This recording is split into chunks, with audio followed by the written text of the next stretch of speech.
This is the final episode in our low point series. In the first, we build the mental framework. In the second, we work through the process of grief. And today, we're diving into a holistic, multi-dimensional daily recovery method for those tough times. If you've heard of life coaching, you've probably come across one of its stable tools, the well of life. The truth is, most of us end up pouring the majority of our energy into just one or two areas, and over time, that throws life out of balance. A few common examples: career imbalance, entrepreneurs grinding away at their business, while family and friendships slowly slide to the back burner. Family imbalance, stay at home moms give everything to the kids and leaving no room for self care. Relationship imbalance, love addicts who hinge their entire identity on a partner, getting stuck in independency and neglecting personal growth. Cognitive imbalance, during unemployment or tough slumps, people lose themselves in any scrolling or obsessive learning binge online, anything to escape the real pressure they're facing. In the long term, this pattern chips away at physical health and stability, fuels procrastination, weakens daily functioning, and can eventually leave you drifting in existential fog. None of these are ideal ways to live. On the outside, they might seem different, but deep down, they all point to a broken well of life. How could life possibly flow smoothly this way? True holistic health comes from balancing all areas of life. The well of life gives you the big picture perspective. It zooms out from the day to day, broadening the lens so you can grasp life as the whole. And then it hits you. Life isn't just about career, romance, or family. It's a web of interconnected parts all working together to create the whole. Our goals follow the same pattern. Beyond money and career ambitions, you also need goals that sustain and boost physical vitality, cultivate an independent, healthy sense of self, nurture the overall well-being of loved ones, deepen spiritual and intimate connections, maintain strong friendships, foster harmonious family life, provide high-quality support as a parent, carve out me time for personal growth, and contribute in whatever ways you can to the progress of humanity. Every slice plays a role in awakening your potential as a human being, sparking the unique light that makes you one of a kind. Now, let's sketch this simple but surprisingly powerful wheel of life. You can download the full list of life areas if you'd like. Here's a quick promote. What are the primary areas of your life right now? Take a 5-second pause and gently name them in your mind. Step 1. Grab a sheet of paper, draw a circle, and divide it into 8 wedges. Each wedge represents a dimension of life. Adjust them to fit your reality. Common examples include career, health, family, friend, romance, hobbies, personal growth, finances. As you label each one, pause and reflect.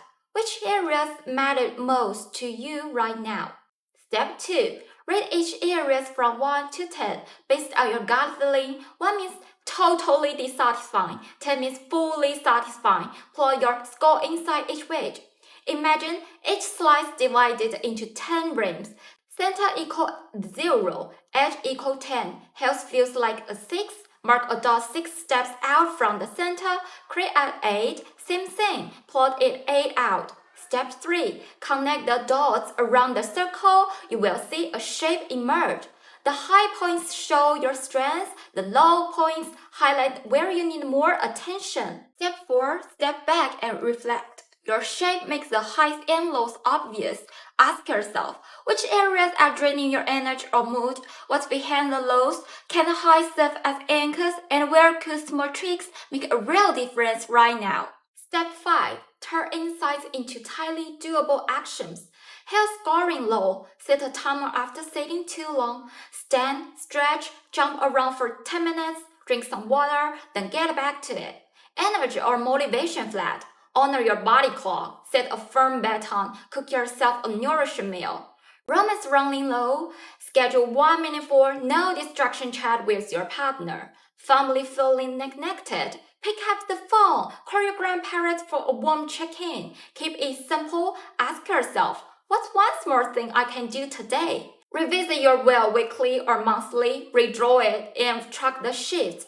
Which micro moves nudged your scores up? Which areas are starting to rebalance? Especially in low points, the wheel gives you a clear snapshot of your whole life stage, a game changer for recovery.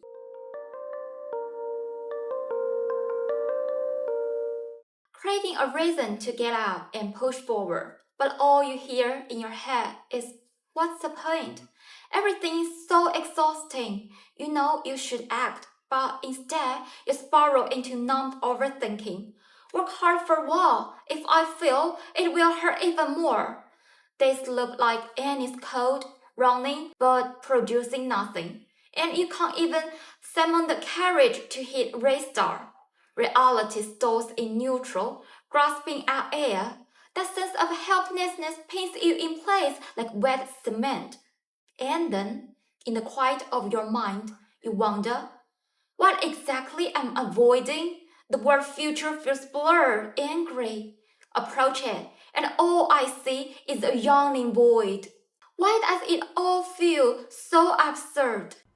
Come on, guys, it's 2026 and you are still grappling with these questions? Way back in 1943, psychologist Abraham Maslow introduced the hierarchy of needs, a pyramid model that organized human motivation from basic survival all the way up to psychological, social, and even philosophical fulfillment. It flips the focus from trying to decode the outside world to understanding the inner one. Why do we act the way we do? It pulls together our scattered cravings for desire, drive, and meaning into a clear, layered system. The pyramid builds from the bottom up. Physiological needs: air, water, food, sleep, excretion, sex, temperature balance. Safety needs: physical security, financial stability, health protection, and orderly life. Belonging and love needs: friendships, intimacy, family connections, and group affiliation. Esteem needs: self-respect, recognition from others, achievements, statues, and acknowledgement.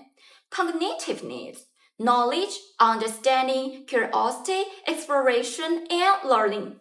Aesthetic needs: appreciation of beauty, symmetry, order, and artistic experiences.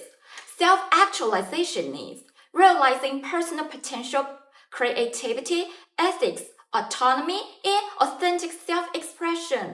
Self-transcendence needs: going beyond the self-altruism, spiritual experiences, religious pursuits, or a sense of duty to humanity and the cosmos. Full detailed pyramid list available for download. At its core, the survival first principle: when basic needs are met, the brain devotes its resources to mere existence and safety, putting higher pursuits like belonging, esteem, or self-actualization on hold. Meet the basics, the alarms quiet down, and surplus mental bandwidth flows toward richer, long-term goals, things like identity, achievement, and personal growth. This reflects our psych neural wiring. Humans aren't just survivors. We seek higher meaning. It's a beyond instinct intelligence, highlighting growth, potential, and transcendence, what sets us apart from other animals. Curiosity sparks naturally in the prefrontal cortex, and the wins from satisfying higher level needs create positive feedback loops, turning them into co-motivational fuel. High-level drives aren't just added luxuries. They are the brain's default mode once basic pressures are released.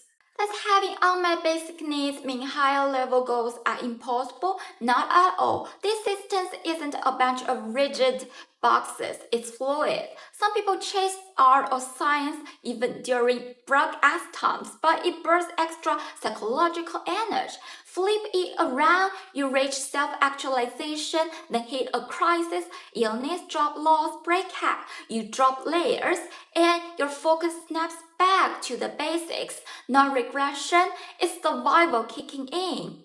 Practical upsides, plenty, self-audit, pinpoint which layer is blocked, a physiological glitch, a safety gap or a void in relationships, recognition or achievement, goal setting hack, stabilize the foundations first, health, security, stability, before stacking loftier ambitions. This avoids scattered, burnout, and wasted effort. Boosts relational IQ, other people's moves are often need-driven reflexes, not personal attacks. Understanding this causes friction and amps up empathy. Overall, mapping your layers streamlines mental health, tames strengths, shortens slumps, and eases anxieties. It also guides decisions and helps you prioritize energy for peak efficiency and genuine satisfaction. Maslow's hierarchy is a pragmatic toolkit. It helps you understand why you do what you do, organize your life, and let go of unnecessary guilt. It reframes down periods, anxiety, or slumps not as flaws but as signals pointing to the basics. Sleep deficits, security gaps, or relational void instead of just obsessing over surface behaviors or feelings. Human drives layer up, motives have priorities, not chaos.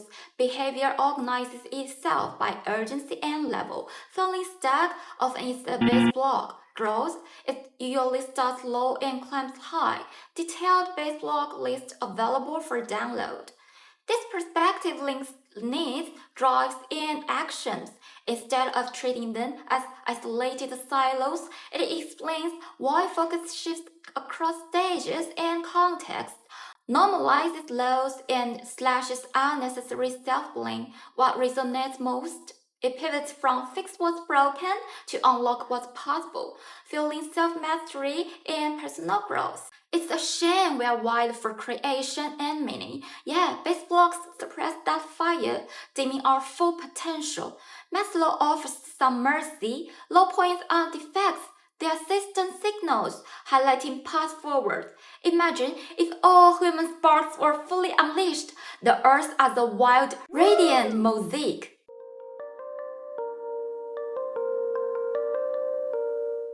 As we covered earlier, low point action round isn't random, it's your physiology, psychology, social context, and environment all conspiring. Here is a quick recap with a few extra. Let's start with the body. What's happening physiologically? Physiological roots. Chronic stress overloads the sympathetic nervous system. Your body stuck in fight or flight, burning through energy. Cortisol spikes. Gun at prefrontal decision making. I wanna move but can't. Dopamine dips. Break the action pleasure link. Nothing matters. Zero spark. Add in chaotic sleep or diet, metabolism tanks, draining body and brain fuel even further. Psychological roots, repeated failure breeds learned helplessness. That it's a futile trap, killing your will to act. Low point vibes like anxiety or grief, flat working memory, triggering cognitive overload and choice paralysis. So you default to doing nothing to avoid more pain. Self-efficacy takes a hit. I can't pull this off, and motivation just evaporates. Social roots, thin connections, no close crew, family, or friends, amplifying isolation, leaving you without an emotional anchor. Pressure from other successes traps you in comparison, sparking self-criticism and draining inner drive, or magnified during low points. Environmental roots, no structure, reasons off, goals are fuzzy, you're left thinking, where do I even start? Vague aims kill your chances of taking off. Cluttered spaces or toxic inputs, messy room, doom scroll feeds, mirror the slump, draining your motivation to act. One correction, that naggy thought, I'm useless. Sector, pathological belief, it's your brain's defensive oversimplification under stress. Not reality. Ditch the spell, it only fits powerlessness and worthlessness. When motivation ghosts, it's a whole system at work. Understanding this lets you analyze low points rationally and pinpoint practical fixes. Practical tactics. Per Maslow, we are wired for creation and impact. that itch to build, change, and mean something. Pair the wheel of life with the hierarchy of needs, and you supercharge your recovery drive during low points. For those of us who refuse to be coach potatoes, nailing step 1. Start with micro entry points, small moves that ignite momentum. Try this. Break it down and delegate. Goal a big vision, instinct offenses. Bail, anything to dodge the anxiety. You know it's doable and sooner better, but it feels huge, frozen at the starting line. I've been there. What helped? Break it down and delegate. Slice tasks into micro steps. Still stuck? Slice finer until it's instantly doable. Drop perfectionism. Companies better launch, then iterate. Why can't we do the same?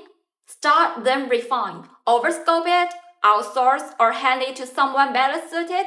This also fixes your skills in spotting talent, coordinating, and leveraging resources. Nailed a paralyzing project this way? Drop a comment, let's spark each other. Let's make routines and feel sound basic.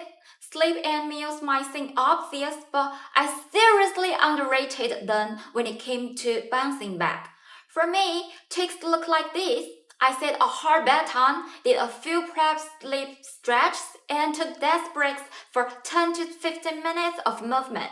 I filled myself with energy-dense, healthy food. Boom! Energy levels surged. When you're at your lowest, it's normal to feel like a zombie, dragging yourself around like the Walking Dead. You don't need massive overhauls. Start with tiny, positive pivots. Follow your circadian rhythm. Wake, shower, brush, do quick skincare, mask, SPF, stretch a little, soak up in some sun, hit the market, cook a simple healthy meal, chop, wash, prep, treat it like movie meditation. Tiny actions? Yes, but massive win, rippling out in ways you didn't expect. You will notice normal creeping back.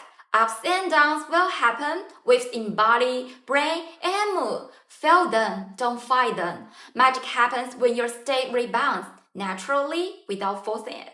Weekly blueprint. Instead of daily to-do list, I started taking a weekly view, especially during rough patches, and it worked surprisingly well. Daily checklists often just piled on stress and anxiety. By planning week to week and combining it with the will, you can flexibly allocate time across work, workouts, family, friends, and intimacy without getting trapped in rigid routines.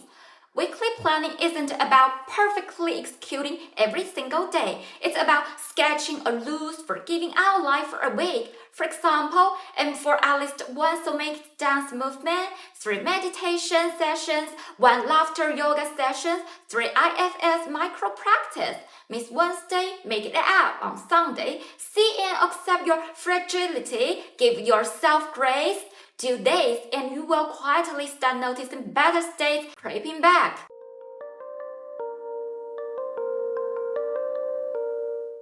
Feeling overloaded? Try these 4 lightweight tools. Breath and stretch. Activate your parasympathetic nervous system. Practice mindfulness. Steady your attention. Get moving, release tension. Use self-talk, boost your drive. Calm the sympathetic, activate the parasympathetic. Our nervous system has 2 primary modes. Sympathetic triggers fight or flight responses under stress. Parasympathetic governs digestion, recovery, and relaxation. It makes sense that chronic stress can disrupt digestion. When the sympathetic system runs hot, energy gets diverted to stress response, leaving recovery process on the back burner. During low points, the goal is clear.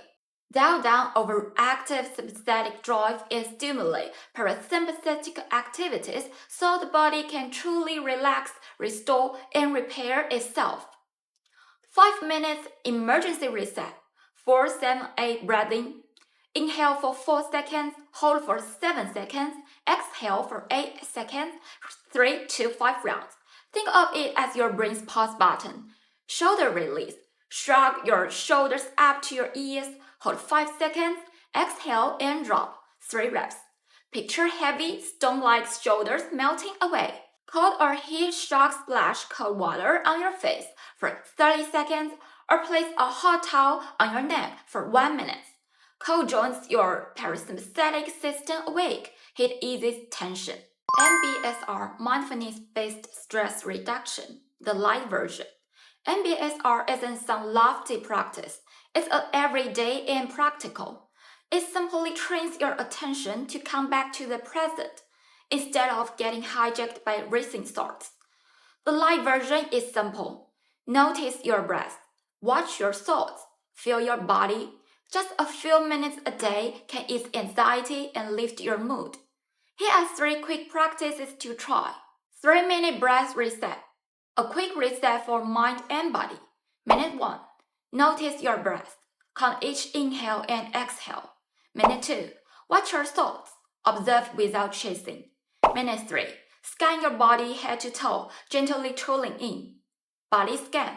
Sit or lie down and bring awareness from head to toe, softening each area as you go. If your shoulders or any spot feel tight, pause there and imagine the tension melting away. Mindful walk. Let your steps be your anchor. Feel the soles meet the ground and bring your attention back to the present. Every stride is a mini body check-in. Free DIY self-massage. Not as good as a pro, sure, but it still melts tension and brings relief. Bonus, you save yourself a couple $100. Think of it as a budget spa session. Short on time, just target the usual tension hotspots.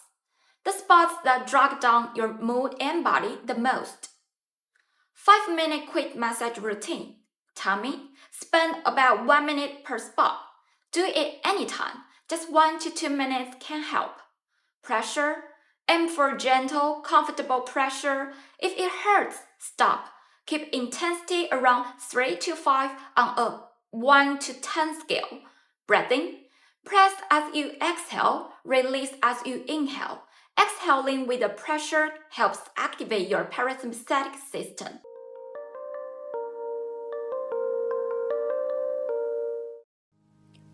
Follow along script. Alright, find a comfy spot, sit tall, feet grounded, hands loose. Take 2 mindful breaths. Inhale 4, exhale 6 to settle in. Neck and shoulders. Moving on to your neck and shoulders. Let's loosen that up. Neck base. Place 2 finger pads on the skull base. Make like circles 8 to 10 times, exhaling with each loop. Upper chops. With opposite hand, glide from side neck to shoulder pink. If you hit a knot, hold 5 seconds, then release. Exhale as you press. Inhale as you ease.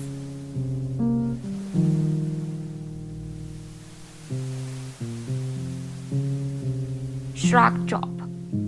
Shrug shoulders up for 3 seconds, then drop on and exhale. Repeat 2 times. Notice the release.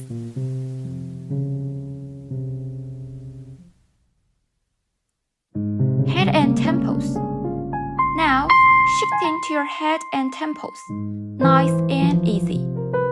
Temple circles. Index or middle fingers on temples.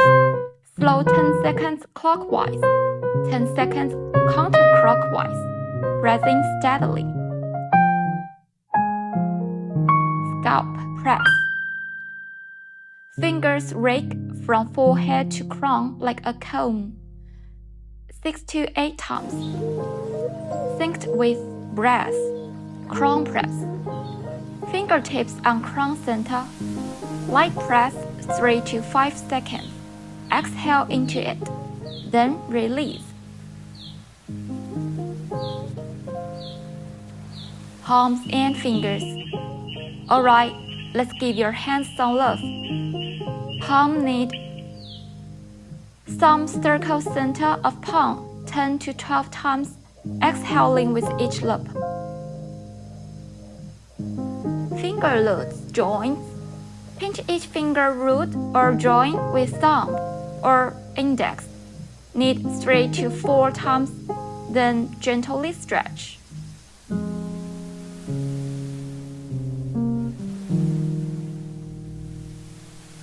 Wrist circles. Rotate wrist 5 times clockwise, 5 times counter. Let arm flop loose. Foot and soles. Down to your feet now. Ground yourself. Sole press. Cross one leg. Thumb press center of sole. Fountain point. Forward to toe base. 6 to 8 times. Holding 2 to 3 seconds. Exhale as you press. Arch roll. Thumb along the arch. Slow push.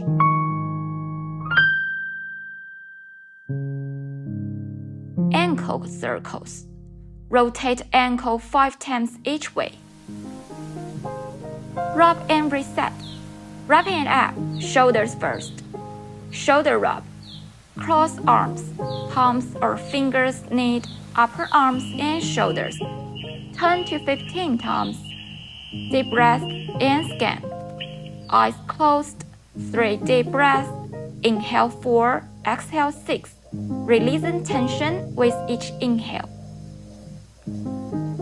Gentle shake. Waggle arms, tap feet to ground, feel awake. Got more time? Grab your favorite oil and treat yourself a full body reset. You can search full body self-massage for deep relaxation out there. Motivational interviewing or OARS, talking yourself into action. MI is a conversation tool to untangle inner tug of wars and spark action without the preach. At its core, you dig up your own why, which cuts resistance instead of feeling it. It's powerful for addictions, habit shifts, lifestyle changes. When you are low, self-talk often splits. One voice says, let's change. The other says, too scary, not now. MI doesn't silence either voice.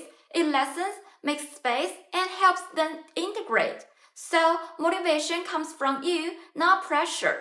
MI is a pro tool for therapists, but for introverts stuck in a low, it's solo gold. It structures inner conflicts, clarifies your drives, and sharpens the path to start or stick with action. A gentle yet powerful self-push. MI Core, OARS. O stands for open questions. Ask yourself broad, open-ended questions. What change do I truly want? What's really broken me? Example, what's the one shift I most need right now? What's really stopping me? A stands for affirmations. Acknowledge your past efforts and strengths to boost confidence. Example, I handled X before, so I know I can tackle the next step. R stands for reflections. Reflect back messy thoughts and conflicting feelings to gain clarity. Example, it sounds like I want to rest, but I'm afraid of falling behind. S stands for summarize.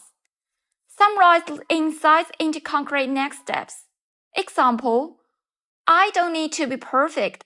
Just take the first small step. Why MI works? So here's the magic.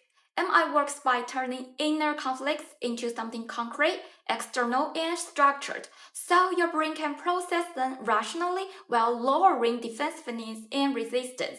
Externalize the clash. Think of it like this. Speak out the tension between wanting to act and resisting. Your brain treats it like outside data, not a fog of emotion. Structure the chaos. OARS stands for open questions, affirmations, reflections, and summarize. Organize messy thoughts into clear, actionable steps, reducing decision fatigue. Boost inner drive. Affirmations and reflections make your internal motives visible and felt, activating reward circuits, dopamine pathways, and increasing action motivation. Lower defenses. No suppression, no self-blame. Just integrate conflicting voices to make internal conflict manageable. Bottom line. At the end of the day, MI changes how your brain handles internal struggles, turning vague emotions into concrete motivation and actionable plans. A detailed low-point self-talk script is available for download.